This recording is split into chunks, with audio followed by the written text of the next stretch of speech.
주일 예배 오신 우리 성도님들을 환영하고 축복합니다. 우리 옆사람과 함께 인사 나누실까요?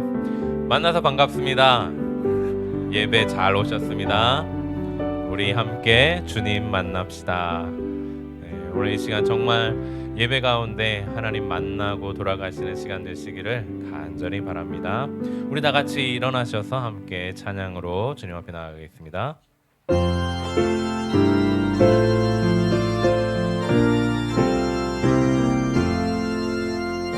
전능왕 오셔서 주 이름 찬송케 하옵소서. 영광과 권능의 성부여 오셔서 우리를 다스려 주옵소서. 왕이신 나의 하나님, 내가 주를 높이고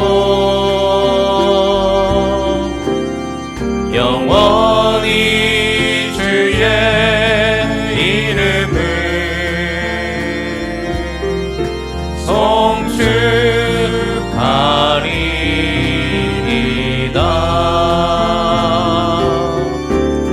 왕이신 나의 하나님, 내가 주를 높이고 영원히 주의 이름을 송축하리이다.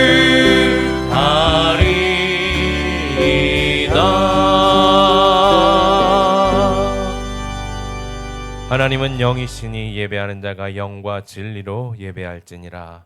우리의 왕 되시고 만물의 주인이신 하나님, 이 시간 감사함으로 주님께 예배드립니다. 비록 여전히 죄 가운데 놓인 우리이지만 예수 그리스도의 보혈을 의지함으로 주께 나아가오니 우리를 영접해 주시고 우리의 예배를 받아 주시옵소서. 하나님의 은혜를 사모하오니 주의 크신 은혜를 이 예배 가운데 부어 주시옵소서. 감사드리며 예수님의 이름으로 기도드립니다. 아멘. 우리 사도신경으로 우리의 신앙을 고백하겠습니다. 나는 전능하신 아버지 하나님 천지의 창조주를 믿습니다. 나는 그의 유일하신 아들 우리 주 예수 그리스도를 믿습니다.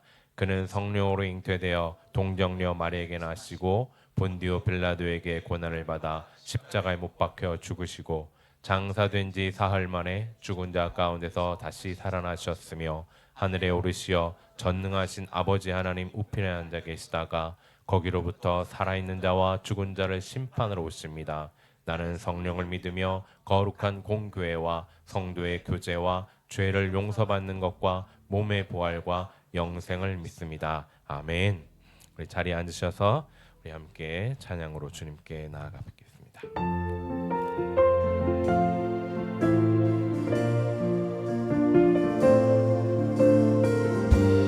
완전하신 나의 주, 완전하신 나의 주, 의의 길로 날 인도하소서. 행하신 모든 일 주님의 영광 다 경배함니. 완전하신 나의 주, 완전하신 나의 주, 의의 길로 날 인도하소서. 행하신 모든 일 주님의 영광 다 경배합니다. 예배합니다. 찬양합니다. 주님만 날 다스리소서.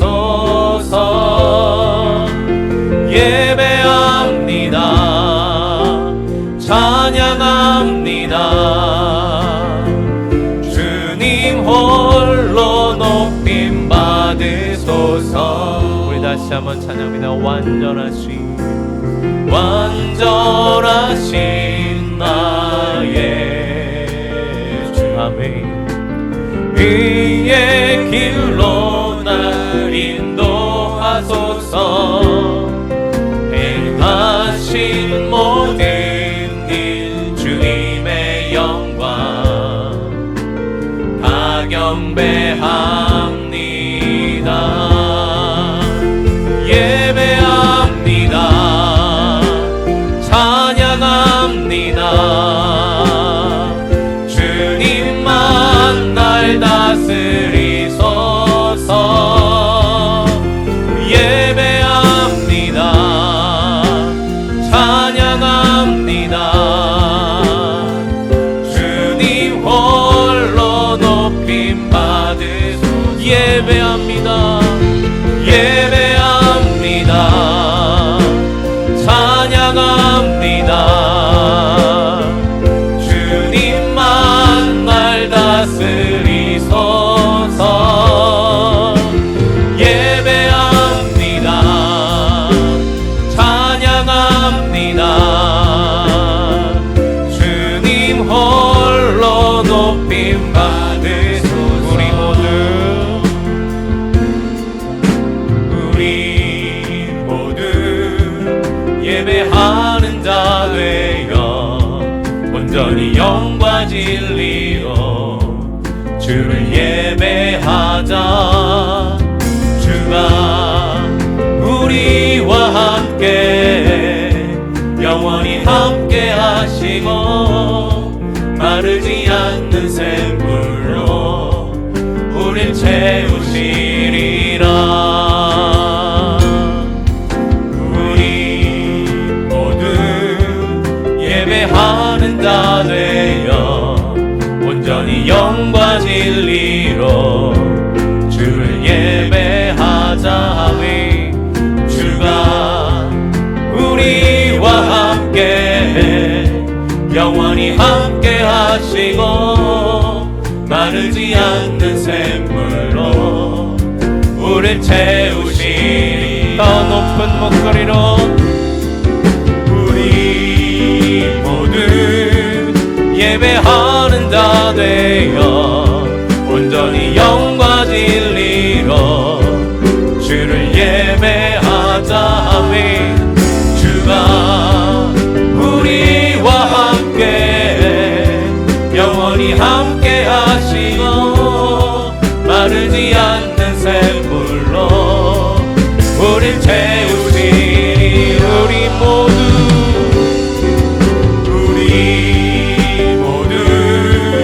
예배하는 자 되어 온전히 영과 진리로 주를 예배하자. 주가 우리와 함께 영원히 함께 하시고 마르지 않는 샘물로 우릴 채우시리라. 아멘. 신령과 진정으로 나아가는 예배가 되기를 주님으로 축복합니다. 목마른 내 영혼, 목마른 내 영혼, 주가 이미 허락한 그 귀한 영생수 주여 갈망합니다. 그 약속 따라서 힘써 간구하오니 오 주여 내 기도 어서 들어주소서. 예수의 사랑, 예수의 사랑 바다 물결같이 내게 임하니 영광의 물결에 온전히 쌓여서 내 영혼의 기쁨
가운데 충만하기를 주님으로 축복합니다.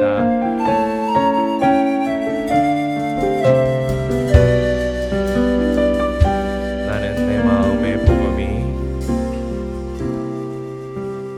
내 마음의 복음이 흥했던 곳에서 다시 아버지를 만나고 주님 내 마음의 연약한 눈물의 끝에서 또 나를 반겨주시네. 나는 내 마음의 복음이 흥했던 곳에서 다시 아버지를 만나고 주님 내 마음의 연약한 눈물의 끝에서 또 나를 반겨주시네. 작다 생각했던 그의 부르심 다시 나를 회복해 하시네. 다시 일어나 주를 예배함이 내 모든 기쁨이 되리. 그의 기쁨 되어 삶의 모든 순간을 주께 다 내어드리리. 우리 다시 처음부터 찬양합니다.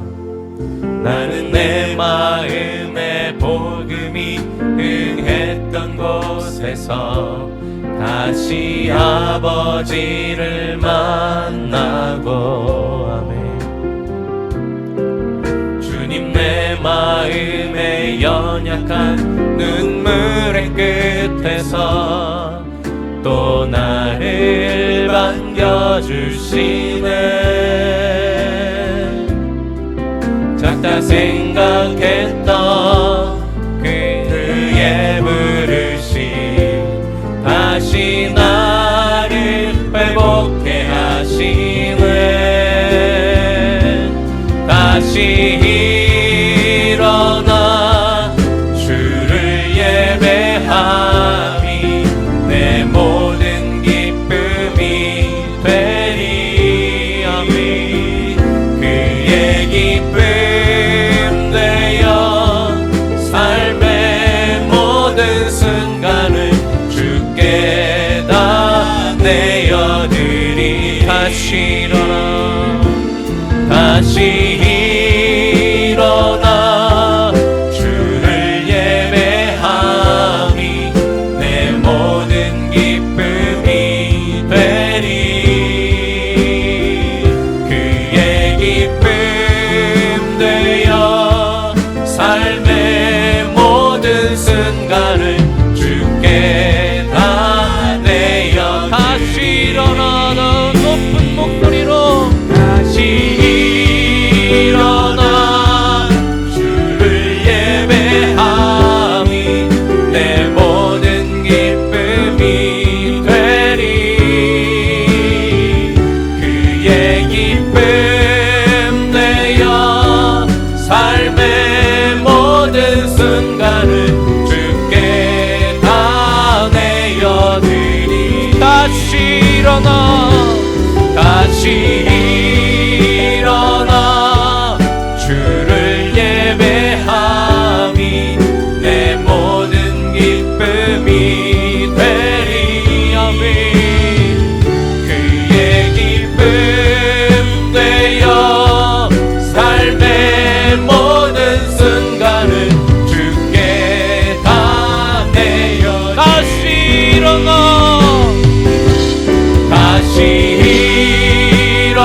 기도하며 나아가길 원합니다.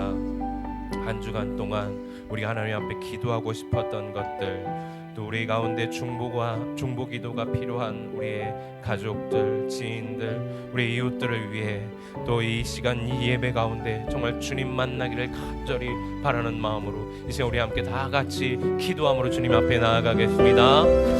하나님, 이 시간 주님을 기대하며 나아갑니다. 주님, 정말 주께서 우리를 이곳으로 불러주시고 정말 이곳에 예배자가 되게 하여 주시고 우리의 예배가 예배되게 하신 하나님, 이 시간 우리 가운데 임재하여 주시고 우리의 예배를 기쁘게 받으시며 또 우리를 통하여 아버지의 뜻이 이루어지기를 간절히 소망하며 기도합니다. 하나님, 우리 가운데 정말 중보가 필요한 자들이 있습니다. 넘어져 일어나고 싶으나 일어설 힘이 없는 자들이 있습니다. 하나님 아버지, 그들을 붙잡아 주시고 우리의 기도가 그들에게 힘이 될 수 있도록 인도하여 주셔서 주님을 기대합니다. 아버지 하나님, 오늘도 주의 거룩한 날에 저희들의 분주한 삶을 멈추고 하나님께 예배드리게 하심에 감사드립니다. 저희들이 일상의 분주함 속에서도 순간순간 말씀을 묵상하며 작은 믿음이라도 버리지 않게 하시고 또한 지치고 힘들 때라도 저희들을 일으켜 세우셔서 산을 향하여 눈을 들게 하시고 우리들을 향한 도움이 오직 천지를 지으신 여호와의 이름에 있음을 알게 해주심에 또한 감사드립니다. 그러나 지난 한 주간도 우리 삶을 돌이켜보면 하나님의 자녀된 신분으로 살면서 세상적 가치와 일상을 분주함에 빠져서 마음을 빼앗기며 말씀 묵상과 기도의 삶을 제대로 드리지 못하였음을 고백하오니 저희들을 용서하여 주시옵소서. 우리의 씨름은 혈과 육을 상대하는 것이 아니요 통치자들과 권세들과 이 어둠의 세상 주관자들과 하늘에 있는 악의 영들을 상대함이라고 말씀하신 주님, 오늘 우리들이 살아가는 이 세상은 하나님이 없다 하고 세상에 취해 살아가는 악하고 불신앙적인 세대 속에 노출되어 있습니다. 이럴 때일수록 주께 힘을 얻고 그 마음에 시온의 대로가 있는 자는 복이 돌아가신 말씀대로 그 약속의 말씀을 붙들고 주께 힘을 얻어 이 험한 세상을 넉넉히 헤쳐나갈 수 있도록 지켜주시옵소서. 아버지 하나님, 우리 조국 대한민국을 위해 기도합니다. 대통령 탄핵 여부를 놓고 정치적 혼란 속에 휩싸여 온 나라가 위태로운 국면에 처해 있습니다. 우리 조국 대한민국에 먼저 하나님의 질서와 공의에 따라 모든 법 집행들이 공정하게 이루어지도록 지켜주시옵소서. 또한 위정자들과 정치인들이 국민을 두려워함으로 정의와 공의를 실천하게 하시고 국민들을 좌우 진영으로 편가름하지 말고 서로 화합되도록 주님께서 우리 조국을 치료해 주시옵소서. 그리하여 저희들과 장차 저희 후손들이 살아갈 위대한 우리 조국이 이 어려운 위기 속에서 더욱 단단히 세워져 세계 속에 우뚝 선 제사장과 같은 나라가 될 수 있도록 주님께서 강권으로 지켜주시옵소서. 하나님 아버지, 저희들이 몸담고 살아가는 이곳 인도네시아 땅도 축복해 주셔서 새로운 정부가 인도네시아를 더욱 부흥발전시킬 수 있도록 지혜 주시고 국민들의 삶의 질도 높아지고 경영 환경도 좋아져 기업 운영을 하고 있는 우리 교민 기업들도 힘들지 않도록 지켜주시기를 기도드립니다. 또한 이곳 인도네시아의 복음을 위하여 이 땅의 목회와 선교사를 감당하시는 모든 선교사님들과 교육자님들을 지켜 보호해 주셔서 이 땅의 복음화가 더욱 결실을 맺어 하나님이 사용하시는 복된 나라가 되도록 지켜주시옵소서. 하나님 아버지, 저희 한마음 교회를 지난 22년간 지켜 보호해 주심에 감사를 드립니다. 또한 새롭게 리모델링된 아름다운 예배 가운데서 더욱 은혜가 풍성케 하시고 한마음 교회가 더욱 영적으로 성장할 수 있도록 축복해 주시옵소서. 그래 모든 성도들이 더욱 하나님을 사모하며 말씀과 기도로 영적 리모델링이 되어 성령 충만함을 입고 풍성한 성령의 열매들로 충만케 축복해 주시옵소서. 이를 위하여 애쓰시는 담임 목사님과 사모님, 강준원 목사님과 현명의 전도사님을 영육간에 더욱 강건케 붙잡아 주셔서 목회 사역을 행복하게 잘 감당할 수 있도록 축복해 주시옵소서.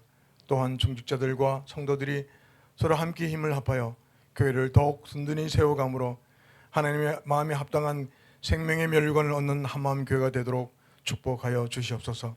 아버지 하나님, 이 시간에 하나님의 말씀을 선포하실 담임 목사님께 성령 충만함을 더디벼 주셔서 선포되는 말씀이 우리의 혼과 영과 및 관절과 골수를 찔러 쪼개어 더 깊은 영성으로 무장되어 이 험한 세상을 넉넉히 헤쳐나가는 귀중한 말씀으로 마음판에 새겨 주시옵소서. 이 시간 아름다운 찬양으로 주님께 올려드리는 찬양대의 찬양을 받아주시고 올려드리는 예배를 주님 홀로 영광 받으시기를 바라올 때에 이 모든 말씀을 우리 주 예수 그리스도 이름으로 기도드립니다. 아멘.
오늘 우리에게 주신 하나님의 말씀은 요한복음 5장 1절부터 9절의 말씀입니다. 요한복음 5장 1절부터 9절 신약성경 148쪽입니다.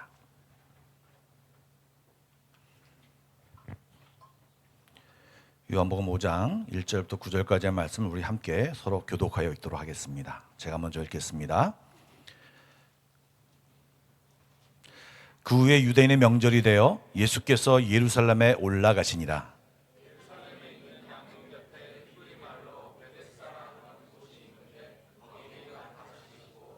그 안에 많은 병자, 맹인, 다리 저는 사람, 혈기 마른 사람들이 누워 물의 움직임을 기다리니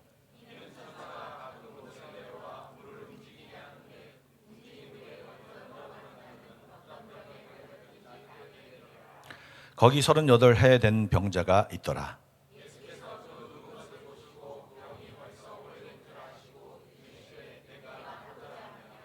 병자가 대답하되 주여 물이 움직일 때 나를 못에 넣어주는 사람이 없어 내가 가는 동안에 다른 사람이 먼저 내려가나이다. 함께 읽겠습니다. 그 사람이 곧 나와서 자리를 들고 걸어가니라. 이날은 안식일이니. 아멘. 요즘 새벽 기도회 때 요한복음을 살펴보고 있는데요. 베데스다 요 5장의 말씀을 읽을 때 하나님께서 저에게 주신 말씀이 있어서 또 여러분과 함께 나누고 싶어서 이 말씀을 오늘 여러분과 나누려고 합니다. 여러분, 오늘은요 바로 말씀으로 들어가겠습니다. 오늘 말씀을 보니까요, 예수께서 유대인의 명절이 되어 예루살렘에 올라가셨다라고 합니다. 설이나 명절 같은 데를 생각하시면 좀 좋을 것 같습니다. 더욱이 이날이 9절에 보니까 안식일이라고 합니다. 안식일이고 명절이니까 사람이 북적였을 것입니다. 여러분, 유대인들에게 이 명절, 안식일은요, 고통스럽고 지쳐있는 백성들이 이 명절에 참여하며 또 안식일에 참여하며 예배하며 하나님을 만남으로 다시 해방감을 갖고 또 회복됨으로 삶의 현장으로 나아가는 그런 것을 의미하는 것이 바로 이 명절과 안식일의 개념이었습니다. 당연히 성전을 중심으로 예루살렘의 전체는 명절을 맞이하여 그냥 도처에서 오는 순례자와 사람들로 북적였을 것입니다. 사람이 가득하고 여기저기 활기찬 모습이 아주 있었을 것입니다. 그런데 그런 활기찬 모습, 명절의 모습, 사람들의 어떤 들뜬 모습과는 정반대의 분위기가 있는 한 장소가 오늘 소개되고 있습니다. 그것이 어디입니까? 바로 베데스다입니다. 예루살렘 동북쪽에 있는 제사 때 가축이 드나드는 그런 양문이라는 곳이 있었습니다. 양의 문, 양문이라는 것이 있었는데요. 그 양문 옆에는요, 베데스다라고 하는 연못이 있었습니다. 그 연못은요, 고고학적으로 발견해 보니까 깊지 않고 그리고 상당히 꽤 넓은 한 90m, 40m 되는 상당히 넓은 연못이었습니다. 거기에는 행각 5이 있다고 합니다. 행각이라고 하는 것은요, 여러분, 그 기둥이 이렇게 세워져 있고 그 위에 지붕이 있는, 형태는 좀 틀리지만 한국어로 표현하면 팔각정 같은 그런 이 연못을 중심으로 그렇게 사람들이 누워 있을 수 있는 곳이 바로 있었던 곳입니다. 그런데 거기에 보니까 그 연못을 주변으로 그냥 병자들이 즐비하게 누워 있습니다. 그 안에 많은 병자, 맹인, 다리 저는 사람, 혈기 마른 사람, 혈기 마른 사람은 요즘 말로 말하면 중풍병자입니다. 여러분, 이런 병자들이 그곳에 가득하니 여러분, 그 상황을 한번, 그 장소를 한번 상상해 보십시오. 아픈 사람들이 있으니까 죄송합니다, 잘 닦지도 않고 또 어떤 또 아픈 곳에서 냄새도 나고 좀 이렇게 악취가 풍기는 곳이라고 생각이 되어집니다. 아프니까 또 신음소리도 있을 것 같습니다. 그리고 아픈 분위기가 있으니까 뭔가 침울한 분위기가 그곳에 가득할 것입니다. 밖은, 성전은 그냥 북적거리고 활기찬 모습이 있고 들뜬 모습이 있는 반면에 지금 이곳은 절망과 우울함과 무엇인가 이 어둠이 가득한 곳이 바로 이 베데스다입니다. 그 안식일과 또 명절과 관계없이 이곳은 여전히 우울하고 여전히 어두운 그런 분위기가 있습니다. 그런데 여러분, 오늘 이곳에, 이 베데스다 이 암울한 이곳에 한 가지 그나마 소망이 있다고 합니다. 그것은 바로 연못의 움직임입니다. 당시 그곳에는 전설 같은 어떤 그런 신비한 현상이 있었는데요. 천사가 가끔 내려와서 그 연못의 물을 움직일 때 그 움직임이 있은 후에 가장 먼저 그 연못으로 들어간 사람은 어떤 병이라도 다 낫는다라고 하는 전설이 있었습니다. 그것이 사실이냐는 사실 알 수 없습니다. 확인이 불가합니다. 다만 이 주어진 말씀의 근거로 해서 그 상황을 상상하면서 우리가 이 말씀을 생각해 볼 때 중요한 의미를 발견할 수 있습니다. 여러분, 한번 생각해 보십시오. 물이 움직이면 제일 먼저 들어간 사람이 낫는다라고 생각을 해 보십시오. 그런데 3절에 보니까 맹인, 다리 저는 사람, 혈기 마른 사람, 중풍병자, 굉장히 중증 환자죠. 상식적으로 생각했을 때 이 중증 환자들은 물이 움직일 때 들어갈 수 있는 확률이 가장 적은 사람들입니다. 어쩌면 다른 곳에서 의원들이 고칠 수 있는 병들은 좀 밖에서 고치고 정말 고치지 못한 중증 환자들이 그곳에서 고침을 받아야 되는 것이 어떤 분위기인데, 실제로 나암을 입는 사람은 어쩌면 경증 환자, 그리고 약삭 빠른 사람, 그리고 사람을 막 제끼고 내가 먼저 갈 거야라고 막 밀치면서 욕심만 부리는 사람이 그 찬스를 얻는 상황이 될지도 모르겠습니다. 그리고 정작 필요한 중증 환자들, 맹인, 다리 저는 사람, 이 중풍병자들은 그냥 그 기회를 놓치고 패배감과 또 나는 안 돼, 나는 또 놓쳤구나 하는 이런 마음 가운데서 그냥 배제된 상황 속에서 무기력하게 그곳에서 그냥 누워만 있는 상황입니다. 후에 이제 7절에 이 오늘의 주인공인 38년 된 병자가 이렇게 푸념했습니다. 우리 7절 말씀을 함께 읽어보겠습니다. 시작.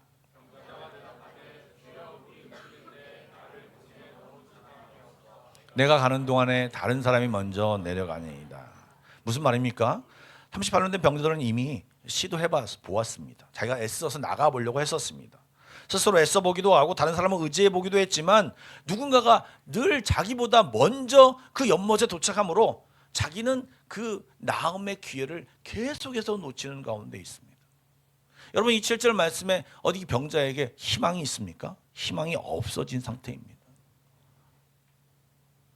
조금 뭔가 기회가 될 것 같아서 있는 것이 아니라 분명히 기회가 없고 나기는 불가능한 상황임에도 불구하고 혹시나 하는 마음에 전혀 노력도 하지 않고 할 수도 없는 상황 속에서 그냥 대책 없이 그곳에서 세월만 보내고 있는 것입니다. 여러분, 베데스다라는 이름이 뭐냐면 히브리어로 은혜의 집, 자비의 집이라는 뜻입니다. 아이러니하지 않습니까? 분명히 그 베데스다 연못은 은혜의 집이고 자비의 집인데도 불구하고 그곳에 있는 사람들은 은혜와는 자비와는 전혀 상관없는, 피와 눈물도 없는 내가 먼저 들어갈 거야. 물론 아직 그 움직임이 없을 때는 서로 병든 사람이기 때문에 동병상련의 마음으로 서로 도와줄지 모르겠습니다. 이번에 좀 당신이 좀 들어갔으면 좋겠습니다. 나셔야죠. 막 이렇게 서로 양보할지 모르겠지만 실제 물이 움직일 때는 그냥 너도 나도 상관없이 내가 먼저 가서 그곳에 들어갈 거야. 아까는 그렇게 도와줬던 사람을 밀치고 그런 사투가 벌어지는, 경쟁이 벌어지는, 그리고 거기서 떨어진 사람들, 뒤처진 사람들은 또 실망하고 자포자기하고 하는 그런 모습이 바로 그곳에 있고요. 그곳에서 가장 낙오자가, 왜냐하면 38년 동안이나 정말 헤매고 있는 바로 이 사람이 그곳에서 최악의 낙오자였습니다. 그런데 갑자기 그곳에 예수님이 등장하셨습니다. 연못에 모여있는 사람 중 가장 소망이 없는 사람이라 할 수 있는 이 38년 된 병자에게 시선을 고정시키시고 그에게 다가가십니다. 오늘 5절과 6절 말씀을 함께 읽어볼까요? 시작. 예수께서 그 누운 것을 보시고 병이 벌써 오래된 줄 아시고 이르시되 내가 낫고자 하느냐. 여러분, 이 38회 된 38년 된 병자에 대한 정보는 그렇게 많지 않습니다. 정말 정확한 정보는 뭐냐? 38년 동안 병으로 고생했다라고 하는 정보입니다. 그런데 여러분, 그 당시에 평균 수명을 한번 생각해 보십시오. 지금으로부터 한 100년 전, 200년 전만 해도 조선의 평균 수명이 30대 중반이라고 했습니다. 그럼 2000년 전 유대 마을에서 이 사람이 그 당시에 평균 수명이 얼마인지 모르겠지만 굉장히 낮았을 것입니다. 그렇다면 38년 동안 병을 앓고 있었다면 이 사람은 거의 인생의 대부분을 병으로 허덕이며 또 병에 눌려, 병에 매여, 그리고 병을 고치려고 그 병에 중심된 그런 삶을 살았던 사람입니다. 더욱이 긴 병에 효자 없다고, 여러분, 누가 가족이 돌봐주는 것이 아니고 지금 이 베데스다에 그냥 덩그러니 이 사람을 내버려 둔 채 혼자 외롭게 그 병을 사투하고 있는 것으로 보여집니다. 여러분, 그런 사람들에게 일반적으로 어떻게 행동하리라고 생각이 되어집니까? 오랜 병을 앓고 있는 분들, 조금 죄송합니다. 이런 분들이 많은 확률로 괴팍하고 말도 막 함부로 하고, 그리고 정반대 사람으로 말도 하지 않고 그냥 우울감에 빠져서 아무렇지 않은 그런 말도 안 하고 그냥 우울감에 빠져서 그냥 침묵 가운데 있는 분들이 많이 있습니다. 왜요? 소망이 없기 때문입니다. 어떻게 해보려고 해도 노력이 해도 살려고 하는 살 수 있다라는 희망이 없기 때문에 그 모든 생각이 그를 지배하고 있기 때문입니다. 그런데 주님께서 그 38년 된 병자를 보시고 아시고 이야기를 거셨습니다. 여러분, 지금 이 6절 말씀 보니까 누군 것을 보시고, 여러분 그냥 본 것이 아니라 슬쩍 본 게 아니라 사랑과 관심에 또 그 자비의 마음을 가지고 보신 것이고 긍휼의 마음을 보신 것이고, 그 보심과 동시에 그 안에 신적인 능력으로 인하여 그 사람이 얼마나 힘들고 얼마나 오랫동안 고통 속에 있고 얼마나 그 속에서 외로움을 느끼고 얼마나 그 자기의 마음과 힘든 마음, 남들이 알지 못하는 그 마음을 주님이 보시고 아셨어요. 여러분, 세상은요, 쓸만한 사람, 나에게 유익을 주는 사람, 내 말을 잘 듣는 사람을 주목합니다. 오래전에 이야기이긴 하지만 제일주의를 주장했던 삼성의 광고 카피가 무엇인지 아십니까? 아무도 2등을 기억하지 않습니다. 여러분, 이 카피 혹시 기억하십니까? 그러면서 그 타이틀에 아무도 2등을 기억하지 않습니다라는 그 타이틀인데 이게 무슨 말이지라고 그 생각하는 사람들에게 밑에 부연 설명이 되어 있는데, 인류 최초로 달을 밟은 닐 암스트롱은 기억하지만 두 번째로 달나라에 간 사람은 아무도 모른다라는 부연 설명을 달아놓았습니다. 예, 즉 1등만 기억한다. 그리고 이것은 이 생각과 함께 우리들이 잘 아는 말 있지 않습니까? 강한 사람이 살아남는 것이 아니고 살아남는 사람이 강한 사람이다 라고 하는 이 생각이 사실은 우리 세상의 법칙이고 지금 이 베데스다의 이 연못 근처에 사람들에 있는 법칙인 것입니다. 가장 앞선 사람만 누릴 수 있는 세상, 가장 뛰어난 사람만, 가장 이긴 사람만, 가장 뛰어난 사람, 그리고 내가 뛰어나지 않더라도 내가 먼저 악착스럽게 욕심부리면서 술수를 부리더라도 1등으로 어쨌든 통과한 사람, 그 사람이 많은 것을 누릴 수 있다라고 하는 것이 이 세상의 법칙입니다. 책으로 만들겠다는 삼성의 마음을 알겠지만 그런 마음이 삶 속에 적용되면요, 치열한 경쟁 속에 일부 사람들만 행복하고 수많은 사람들이 38년 병자가 느끼는 감정, 자포자기, 후회, 시기, 원망, 절망, 패배의식, 자기 비하, 소망 없음, 나는 할 수 없다라는 그 마음 가운데서 그냥 살아갈 수밖에 없는 것입니다. 그리고 많은 그런 사회에서는요, 그런 사람, 패배자들을요 주목하지 않습니다.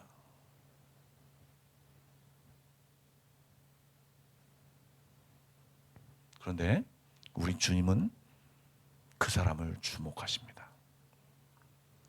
약한 자, 소망 없는 자, 아프고 힘들고 연약한 자를 주님은 주목하십니다. 왜 그렇습니까? 주님이 만든 사람이기 때문에 그렇습니다. 주님이 사랑하는 자이기 때문에 그렇습니다. 주님은 어느 누구나 그런 마음, 그런 자포자기, 그런 힘듦 속에 있기를 원하지 않고 주 안에서 일어나 빛을 발하며 주 안에서 기뻐 뛰놀며 행복하기를 주님은 바라십니다. 여러분, 구약에서 가장 하나님의 관심, 율법적으로나 말씀으로 가장 하나님의 배려와 사랑을 받은 사람이 누구입니까? 바로 과부와 어린아이, 고아들입니다. 왜요? 소망이 없기 때문에 그렇습니다. 미래에 대한 대책이 없기 때문에 그렇습니다. 그들과 관계한 사람이 없기 때문에 그렇습니다. 덜렁 혼자 남겨졌기 때문에 그렇습니다. 신약에서는 예수님의 사랑과 위로를 받은 사람이 누구입니까? 바로 세리들이요, 병자들이요, 또 죄인들이었습니다. 왜요? 그들은요, 사람들에게 외면당하고 무시당하기 때문에 주님은 그들에게 가서 친구가 되어주시고 대화를 나누고 말씀을 가르쳐주시고 고쳐주시고 함께 하셨습니다. 그래서 우리가 잘 아는 말씀, 리노베이션 하기 전에 우리 입구에 써있던 말씀, 우리 보여주시죠. 다 같이 마태복음 11장 28절 말씀을 읽겠습니다. 시작. 수고하고 무거운 짐진 자들아 다 내게로 오라. 내가 너희를 쉬게 하리라. 수고하고 무거운 짐진 자들아 다 내게로 오라. 내가 너희를 쉬게 하리라. 이게 주님의 마음입니다. 아버지로서, 가장으로서 무거운 짐을 짓고 계십니까? 어미로서, 아내로서 무거운 짐을 짓고 계십니까? 부모로서 무거운 짐을 지고 계십니까? 직장을 운영하며 또 직장인으로 삶의 무게에 힘들어 하십니까? 여러분, 주님은 모든 우리들을, 수고하고 무거운 짐진 모든 우리들을 다 한 사람도 빼지 말고 내게로 오라고 부르십니다. 그리고 마가복음 2장 17절에는 병든 자라야, 수고하고 무거운 짐 힘든 자라야 내가 필요 있다. 나는 의인을 부르러 온 곳이 아니라 죄인을 부르러 왔다. 힘든 자들을 부르러 왔다. 그들을 위하여 부르러 왔다. 라고 말씀하십니다. 오늘 본문에서도 아무도 주목하지 않고 패배감으로, 연약함으로, 부족함으로 소망 없는 자를 예수님이 찾아가 만나 주셨습니다. 그런데 여러분, 꼭 하나 아셔야 하는 것이 있습니다. 우리가 자녀들 중에 아프고 힘들고 못나고 잘 안 된 자녀들에게 안타까운 마음을 가지듯이 현재 힘들고 어려운 자들에게 하나님은 특별한 마음을 가지십니다. 그런데 그때 주님이 태도는 두 가지입니다. 힘든 우리들을 바라보면서 가지는 주님의 태도는 두 가지입니다. 첫 번째는요, 어쩔 때는요, 주님이 기다리십니다. 그리고 우리가 주님을 부르길, 그리고 또는 주님께 돌아오기를 기다리십니다. 또 어떨 때는요, 다가와 말씀하시고 깨우시고 손잡아 일으키십니다. 이 두 가지를 한꺼번에 하십니다.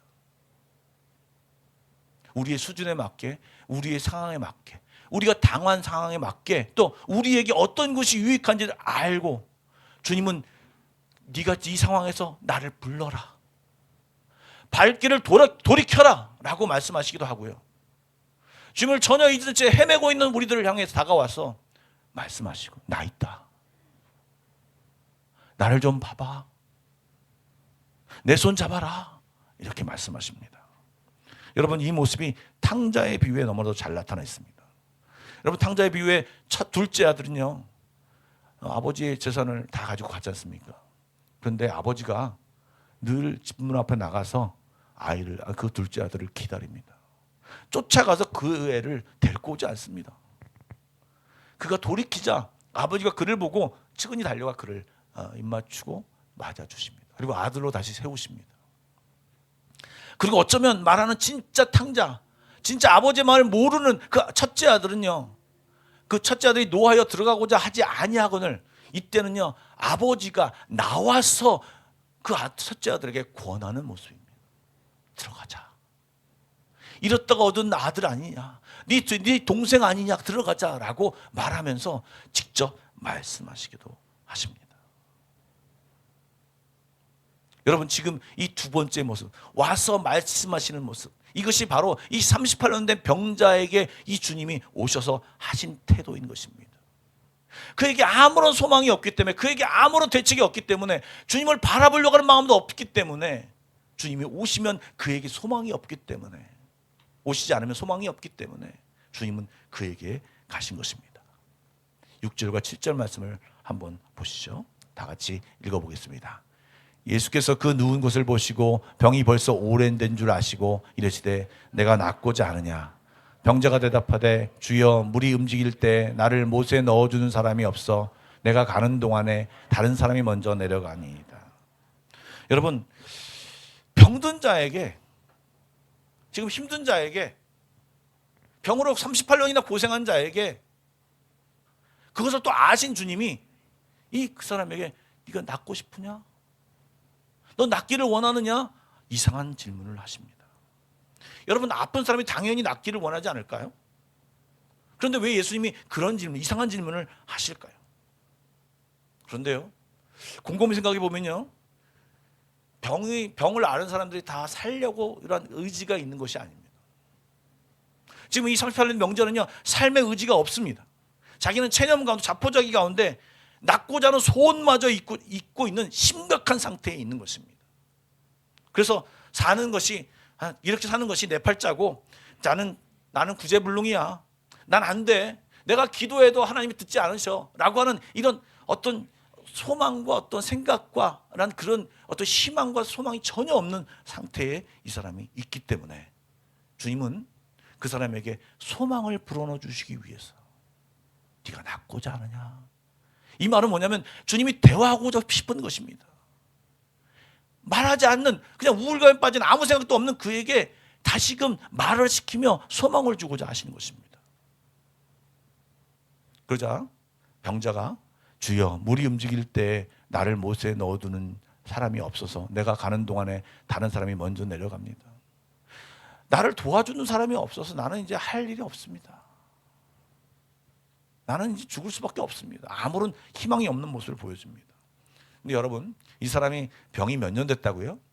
38년 됐다고 말씀드렸습니다. 그런데 학자들이나 많은 설교자들이 이 부분을 어떤 사건과 연관시킵니다. 바로 신명기 2장 14절과 15절입니다. 제가 읽어보겠습니다. 가데스 바네아에서 떠나 세레스 시내를 건너기까지 38년 동안이라. 이때 그 시대의 모든 군인들이 여호와께서 그들에게 맹세하신 대로 진영 중에서 다 멸망하였나니 여호와께서 손으로 그를 치사 진영 중에서 멸하신 고로 마침내는 다 멸망되었느니라. 여러분 이 말씀을 좀 잘 아시리라고 생각이 되어집니다. 제가 좀 간단히 설명해 보겠습니다. 이스라엘 백성은 출애굽하면서 광야에서 40년을 지냈습니다. 그리고 가나안 땅에 들어갔습니다. 그런데 오늘 신명기 2장에는 38년이라고 묘사되어 있습니다. 이것은요 이스라엘 백성이 출애굽해서 시내산에 머문 기간, 그리고 가데스 바네아에 가서 정탐하는 기간, 요 기간을 뺀 기간이 38년인 것입니다. 즉 토탈하면 다시 그 앞에 2년과 38년을 더하면 40년인데 실제 하나님이 38년 동안 이 광야에서 헤매도록 만드셨죠. 왜 그랬습니까? 그들이 가데스 바네아에서 가나안 땅을 정탐하라고 정탐꾼을 보냈는데 10명이 돌아와서 여러분 잘 아신 대로 거기 사는 백성은 우리보다 강해서 싸워 이길 수가 없다. 우리가 들어가면 틀림없이 전멸할 것이다 라고 말했습니다. 여호수아 갈렙만 아니다. 들어가자. 하나님이 우리를 도우실 것이다 라고 말했습니다. 결국 하나님께서 뭐라고 말씀하십니까? 그들의 말을 드리고 너희는 내 약속도 나도 믿지 않는구나. 그곳에 들어가지 않겠다는 너의 소원대로 너희는 그 땅을 밟지 못할 것이고 광야에서 다 죽을 것이다 라고 말하면서 그 세대, 출애굽한 세대가 광야에서 다 죽을 동안 38년 동안을 그 광야에서 헤매다가 새로운 세대가 일어나서 그 세대가 가나안 땅으로 들어가신 것입니다. 들어간 것입니다. 여러분 왜 가나안 땅에 못 들어갔습니까? 하나님 말씀을 믿지 않고 모든 상황을 자신의 역량, 자신의 능력과 비교해 봤을 때 이것은 내가 할 수 없어, 난 안 돼 라고 하는 그 생각, 믿음이 전혀 고려되지 않고 내 능력과 내 판단과 내 경험과 이것에만 고려된 상황 속에만 있었기 때문에 하나님은 답답하신 것입니다. 너희들에게 내가 보인 것이 무엇이냐? 출애굽하면서 홍해와 수많은 기적과 수많은 능력과 나는 이런 하나님이라는 것을 너에게 보였음에도 불구하고 너희들은 끝까지 믿지 못하느냐? 지금 이 38년 된 병자가 그 베데스다의 연못에 있는 모든 사람들이 제일 먼저 들어가야만, 누군가 던지든 누군가 밀치든 내가 제일 먼저 들어가야만, 나의 행위로만 내가 뭔가를 해야지만 이 모든 문제를 해결할 수 있다는 생각에 가득한, 세상이 주는 생각, 세상이 주는 모든 그 관념 속에 내가 다 들어가서 그것만 맞다라고 생각하는 그 생각 속에서 패배감 속에 소망이 없게 된 이 사람입니다. 예수님이 이렇게 질문하신 의도는 무엇입니까? 너의 소망을 사람에게, 세상에게 두지 마라. 세상이 주는 메시지에 두지 마라. 너의 소망을 나에게 두라. 베데스다의 연못이 가지는 소원, 그건 일반 소원, 낫기를 원하는 거죠. 근데 그 낫기를 원하는 게 어떻게 낫습니까? 제일 먼저 들어가야 낫는 것입니다. 그런데요, 그런 일반 소원은요 가끔 이루어지기도 하고 이루어지지 않을 수도 있습니다. 그러나 주님을 향한 소망, 주님과 함께 할 때 주님이 주신 능력을 체험할 수 있는 이 소망은요 영원하고요 그리고 능력이 전능하신 능력입니다. 그래서 차원이 다른 능력이죠. 그래서 하나님의 자녀로 믿음을 가지고 그런 존재로 주님은 부르시는 것입니다. 그래서 물어보는 것입니다. 너 나에게 소망을 둘래? 네가 낫고자 하느냐? 나는 너의 병을 낫게 해줄 수 있는 그런 사람인데, 그런 신인데 너 나에게 주목하지 않을래? 라고 물어보시는 것입니다. 여러분, 지금 이 단순히 병 낫기만을 주님이 바라신 것이 아니에요. 병을 낫게만 해주시려고 하는 것이 아니에요. 예수님의 관심은요, 우리의 어떤 문제를 해결하는 데만 있는 것이 아니에요. 예수님의 진짜 관심은 무엇이냐? 우리와 주님과의 관계입니다. 지난주에 어떤 한 분과 대화를 나눴습니다. 우리가 하늘나라에 가는 것, 천국 가는 것, 영생을 얻는 것은요, 마치 우리가 예수를 믿고 어떤 티켓을 가져서 이것을 티켓을 가지고 천국 가는 것처럼 느껴지는데, 그것도 설명의 표현이 맞지만 사실은 그게 100% 맞지 않습니다. 사실은 예수를 믿어서 티켓을 얻어서 가는 것이 아니고요, 예수를 믿어서 하나님의 가족이 되어서 가는 것입니다. 하나님의 자녀가 되어서 가는 것입니다. 마치 주문처럼 내가 예수님 모시겠습니다. 그럼 나는 하나님 내 안에 계십시오 라고 주문을 외우면 내가 천국에 갈 수 있는 것이 아니고요, 내가 주님을 믿음으로 인해서 하나님의 자녀가 돼 그 자격으로 하늘나라에 가는 것입니다. 주님은 지금 이 38년 된 병자에게 그 병의 노임만 뿐만 아니라 노임과 동시에 이 병의 이 나음을 통하여서 이제 나와 하나님과 관계를 맺어라. 하나님의 소망을 두고 세상 것에 신경 쓰지 말고, 세상에 마음 두지 말고, 세상에 영향받지 말고 하나님과 소통하며 하나님과 함께 살아가기를 원하신 것입니다. 그래서 예수님이 그 뒤에 어떤 사건이 있지만, 물론 이 뒤에 이 안식일 논쟁이라고 하는 중요한 논쟁이 있습니다. 그런데 그것도 역시 하나님과의 관계성입니다. 14절에 이런 말씀입니다. 다 같이 한번 읽어보겠습니다. 시작. 보라, 내가 나았으니 더 심한 것이 생기지 않게 다시는 죄를 범하지 말라 하시니. 지금 이 38년 병자에게 다시는 죄를 범하지 말라, 하나님 앞에서 바로 서라, 하나님과 소통하며 하나님과 함께하라고 하는 하나님과의 관계를 이야기하는 것입니다. 죄를 짓지 말라고 하는 것은 하나님과 관계를 제대로 가지라는 것입니다. 그리고 예수님은 이 병남으로 인해서 이제 베데스다의 법칙 1등이 되어야만, 제일 먼저 들어가야만, 인간의 노력으로 이루는 것이 아니라 하나님의 은혜, 하나님의 자비하심으로 하나님과의 관계 속에서 그것을 소망으로 살기를 이 병자에게 가르쳐주고 있는 것입니다. 여러분, 우리가 살 수 있는 유일한 방법은요, 잘 살 수 있는 방법은요, 하나님과 관계를 누리면서 하나님의 능력과 하나님의 인도하심을 경험하고 사는 것입니다. 그런데 그게 구체적으로 무엇입니까? 여러분, 삶 속에서 하나님을 기억해야 합니다. 지금 38년 된 병자는 하나님의 백성이었지만 하나님을 기억하지 못했습니다. 그냥 못이 흔들리면 제일 먼저 들어가고 싶은 마음, 아니 그것도 잊어버린 채 아무 생각 없이 그 자리에 그냥 누워있기만 하는 것입니다. 여러분, 분명히 그곳이 은혜의 집이요 자비의 집인데 하나님을 기억하지 못하고 은혜와 자비를 경험하지 못합니다. 이 땅, 이 세상, 하나님이 말씀으로 멋지게 창조한 곳인데 그 속에서 세상의 법칙과 세상의 방법만 따르고 거기에 목이 메어 살아가고 있는 우리들, 그 속에서 패배감을 느끼고 그 속에서 감정을 느끼고 계속해서 헤매고 있는 우리들, 주님은 그것이 아니라 이 멋진 은혜와 자비의 세상 속에서 나와 관계를 맺으며 내가 예비한, 내가 배치한, 내가 준비한, 내가 모든 것을 예정된 그 자비와 그 은혜를 너희들이 누리며 살아가라. 소외된 자로, 삐진 상태로, 헤맨 상태로, 상처받은 상태로, 나와 단절된 상태로 살아가지 말고 나를 기억하고 나를 인정하고 나의 주님이십니다.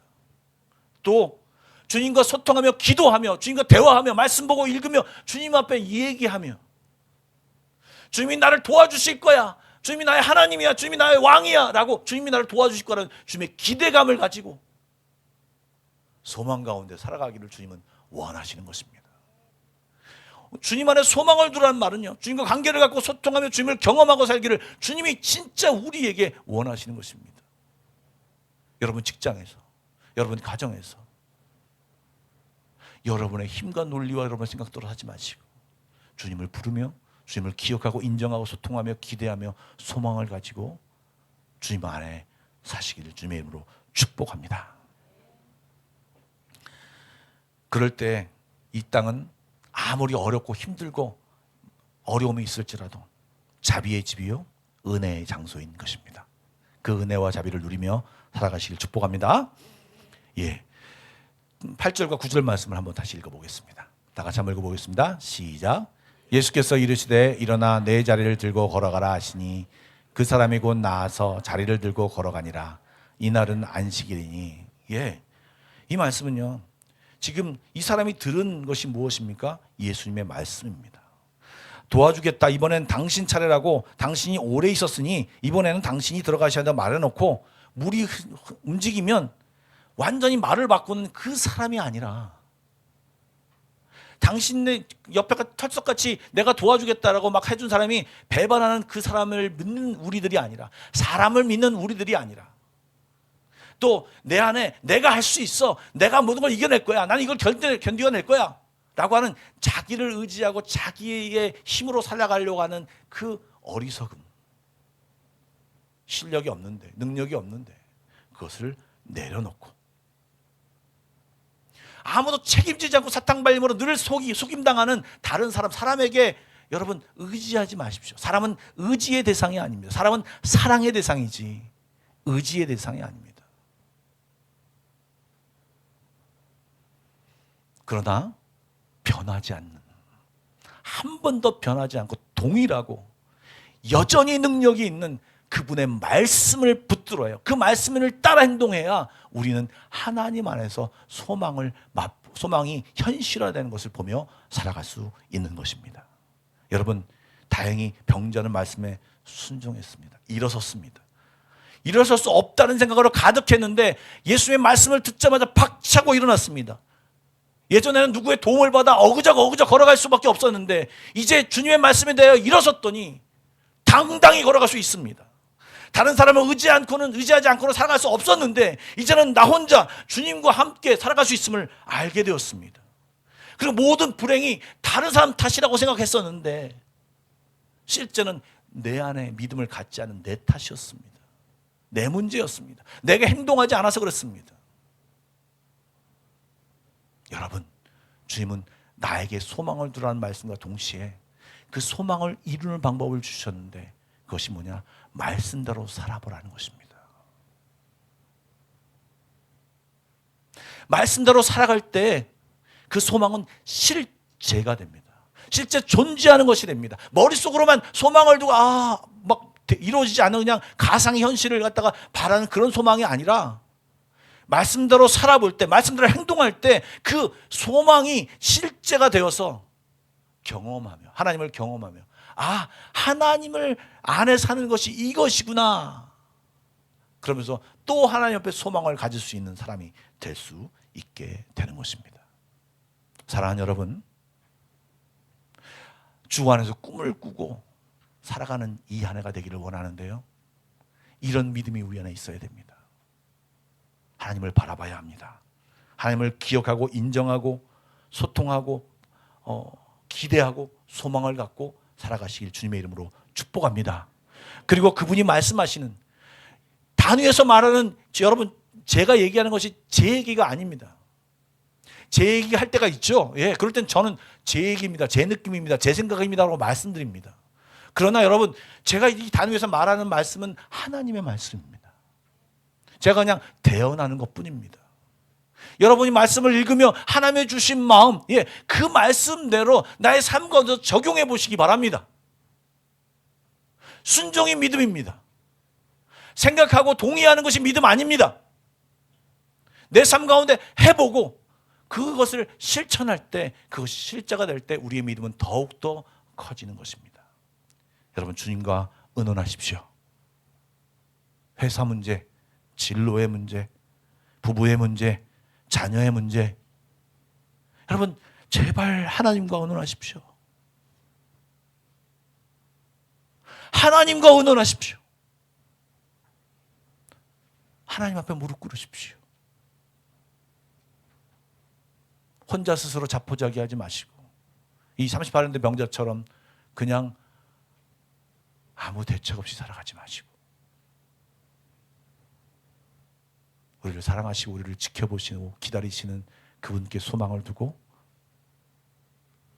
그 말씀대로 살아가며 주님을 경험하는 우리 한마음께 모든 성도들 되시길 주님의 이름으로 축복합니다. 우리 기도하겠습니다. 혹시 여러분 이 시간 하나님이 도와주시기 필요한 것이 있습니까? 그런 부분이 있습니까? 병들어 계십니까? 가정에 문제가 있으십니까? 어떤 진로의 문제로 고민하고 계십니까? 이 시간 그 문제를 하나님께 조용히 아뢰읍시다. 천천히 제가 좀 시간을 좀 많이 드리겠습니다. 누가 생각이 나도 좋습니다. 그 사람을 위해서 기도하십시오. 이 시간 다 같이 기도로 나가겠습니다. 기도하겠습니다. 주 안에 소망을 두라. 주 안에 소망을 두라. 나는 너의 아버지다. 나는 너의 하나님이다. 내가 도와줄 것이고 나는 너를 기다리고 있다. 네가 기억하지 못할 때 나는 너에게 말하고 있다.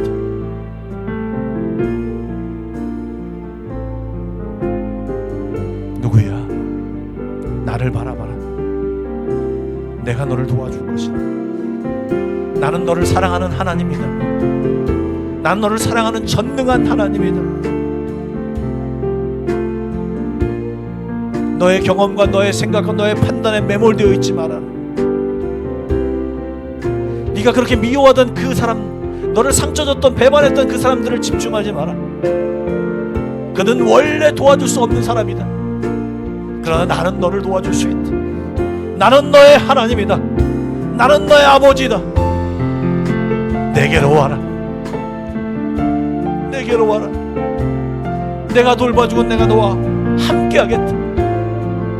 길이 없다면 내가 길을 만들 것이야. 마음이 없다. 마음을 가져 소원을 나에게 소원을 들어. 기도해라. 기대해라.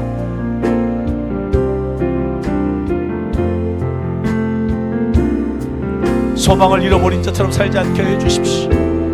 주님, 소망을 잃어버린 자처럼 살지 않게 해주십시오. 하나님을 모르는 자처럼 살지 않게 해주십시오. 분명히 하나님의 집인데, 성전인데 하나님을 알지 못하고 헤매는 자들이 없게 하여 주시옵소서. 하나님을 기대하고 소망을 두게 하여 주시옵소서. 하나님께 부르짖게 하여 주시옵소서. 말씀을 받게 하여 주시옵소서. 하나님의 아들인데, 하나님의 딸인데 하나님이 없는 자처럼 살아가지 않게 하여 주시옵소서. 하나님을 모르는 자처럼 살지 않게 하여 주십시오.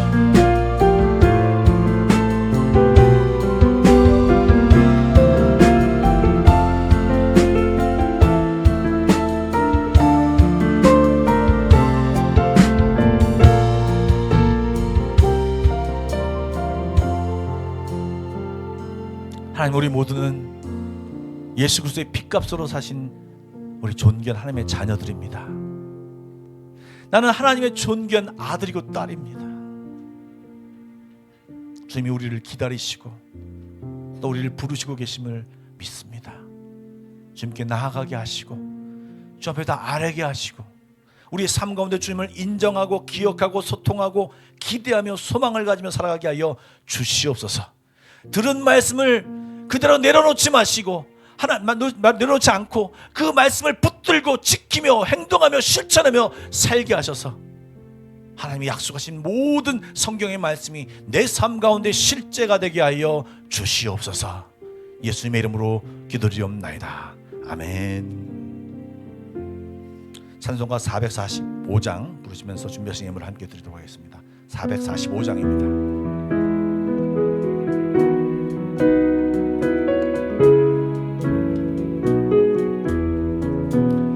산을 넘어 험곡에 가도 빛 가운데로 걸어가면 주께서 항상 지키시기로 약속한 말씀 변치 않네. 하늘의 영광 영광 하늘의 영광 나의 맘속에 차고도 넘쳐 할렐루야를 힘차게 불러 영원히 주를 찬양하리. 캄캄한 밤에 달릴지라도 주께서 나의 길 되시고 나에게 밝은 빛이 되시니 길 잃어버릴 염려 없네.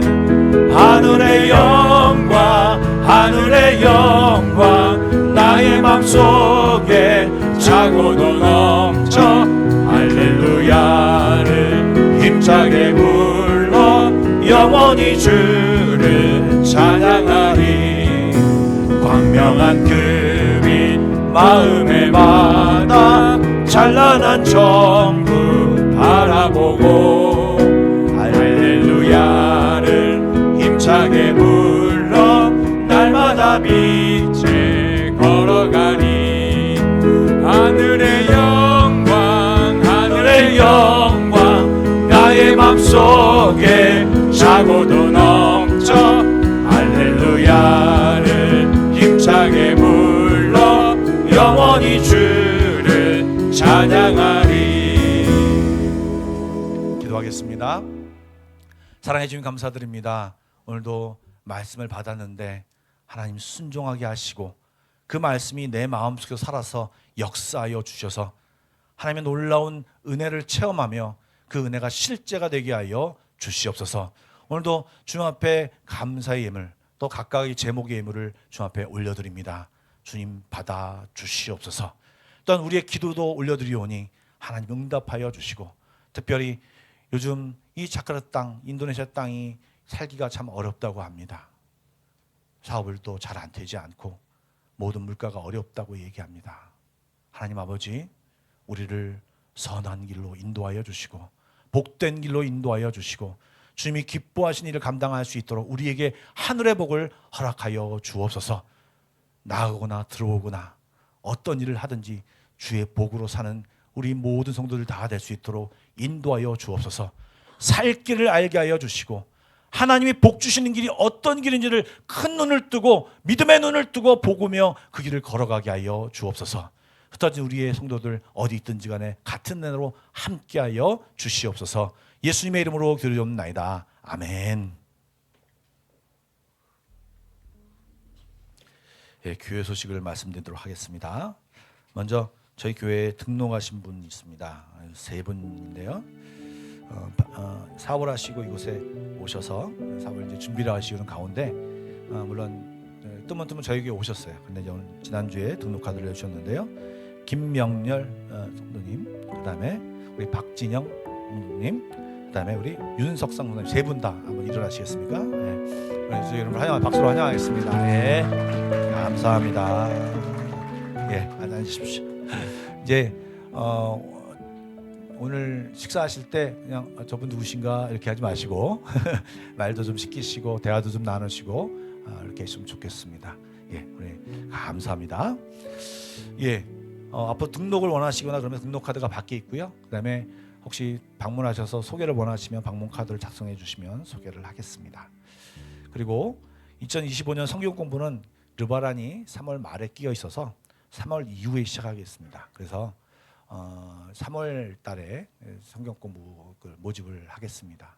여러분 기도하시면서 꼭 참여해 주시고 특별히 그 기간이 되기까지 3주 동안 새가족 교육을 하겠는데요. 주일날 12시부터 1시간 딱 정확하게 1시간 하려고 합니다. 저희 교회 이미 오래 다니셨지만 새가족 교육을 받지 않은 분 모두 해당됩니다. 나는 새가족 교육을 안 받은 것 같은데 한 20년 되신 분도 새가족 교육에 헌가족 교육은 아닌데요. 함께 받아주시고 어떤 교회가 나아가는 방향과 생각들을 함께 공유하기 위해서 만든 시간이니까 우리 새가족 교육을 안 받으신 분들은 모두 참여해 주시면 좋겠습니다. 1시간이니까 꼭 참여해 주시면 감사하겠습니다.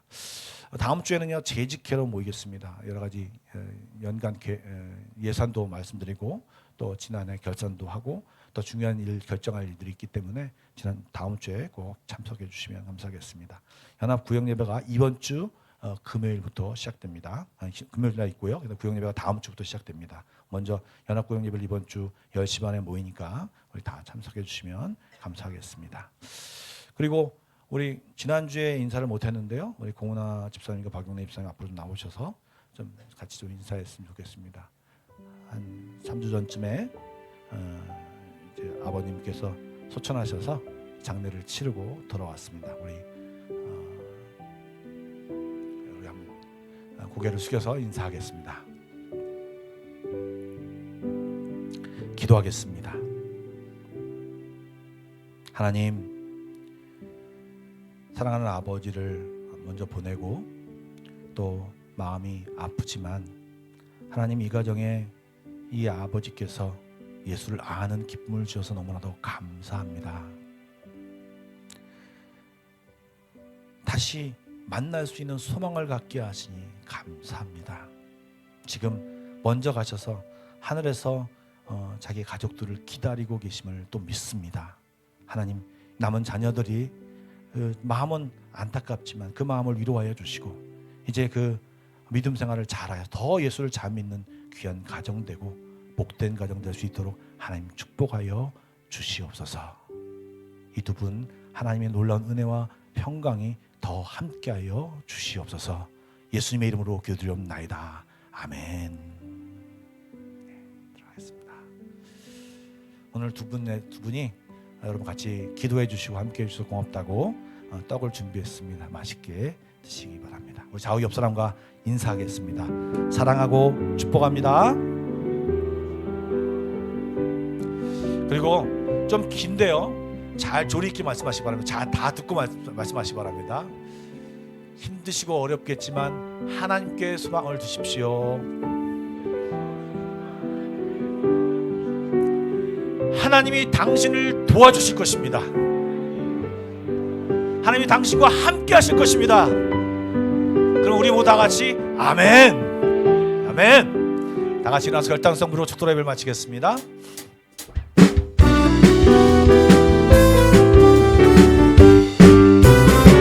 주 하나님, 독생자 예수 날 위하여 오시었네. 내 모든 죄 다 사하시고 죽음에서 부활하신 나의 구세주, 살아계신 주, 나의 참된 소망, 걱정 근심 전혀 없네. 사랑의 주내 갈 길 인도하니 내 모든 삶의 기쁨을 충만하네. 성령이 계시네. 할렐루야 함께 성령이 계시네. 성령이 계시네. 할렐루야 함께 하시네. 좁은 길을 걸으며 밤낮 기뻐하는 것 주의 영이 함께 하시네. 성령이 계시네. 성령이 계시네. 할렐루야 함께 성령이 계시네. 성령이 계시네. 할렐루야 함께 하시네. 좁은 길을 걸으며 밤낮 기뻐하는 것 주의 영이 함께 함이라. 이제는 우리 주 예수 그리스도의 은혜와 하나님 아버지의 놀라우신 사랑하심과 성령님의 감화감동 교통하심과 인도하심이 주 안에 소망을 두기를 다짐하는 모든 성도들 머리 위에, 그의 가정과 직장과 앞날 위에, 또 우리 한마음교회 위에 지금부터 영원까지 함께 하시길 간절히 축원하옵나이다. 아멘.